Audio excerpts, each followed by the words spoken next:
Sure, we know it. This market behaves better than it should.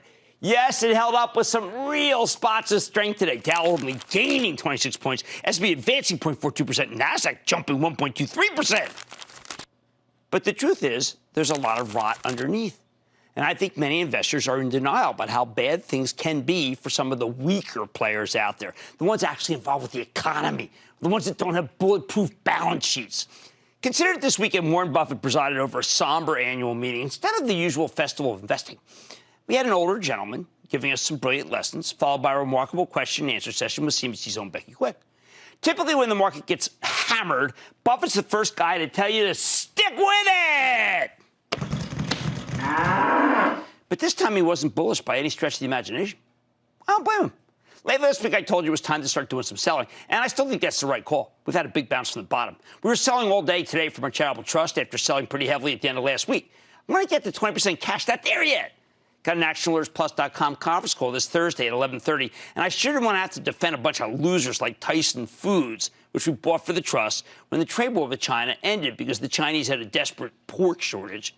I always say it's better to be lucky than good, and we were not lucky. As the coronavirus took the world by storm, Tyson stock plummeted. Buffett somewhat unwittingly quoted the late, great John Maynard Keynes, saying, when the facts change, you have to change your mind. And boy, did the facts change. But we're certainly not selling everything for the trust. I'm doing some buy of some things, because as you saw today, there are plenty of companies whose stocks are doing quite well here. Remember last week we came up with our Cramer COVID-19 index, which had more than 11 stocks, $11 trillion in market cap versus, say, around $25 trillion for the entire market? We're selling the stocks outside this index, so when everything gets hit, we can put the money into the stocks in this index. The differences between what's working, the Cramer COVID-19, and what's not working are incredibly stark, and you have to be blind not to notice. And by the way, this is not something that's ephemeral, okay? This is not flitting.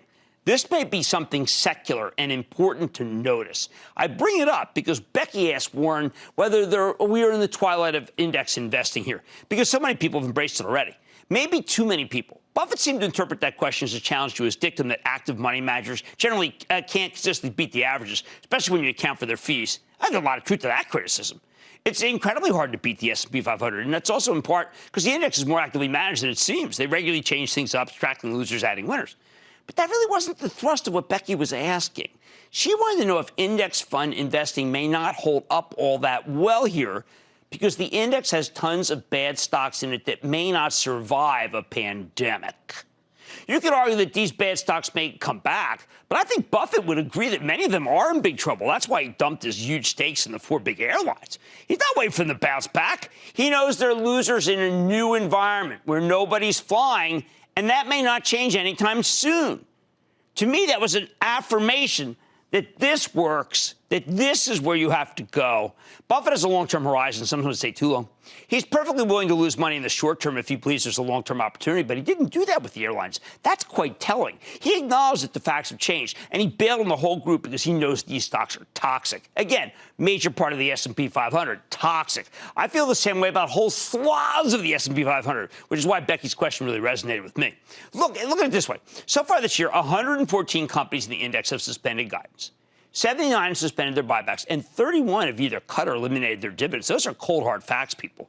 That's just the first quarter. We're only a couple of months into this downturn with 30 million people unemployed and maybe the worst recession since the Great Depression.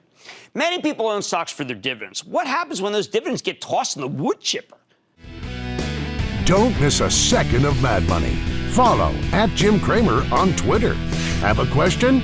Tweet Cramer. #MadTweets. Send Jim an email to madmoney@cnbc.com or give us a call at 1-800-743-CNBC.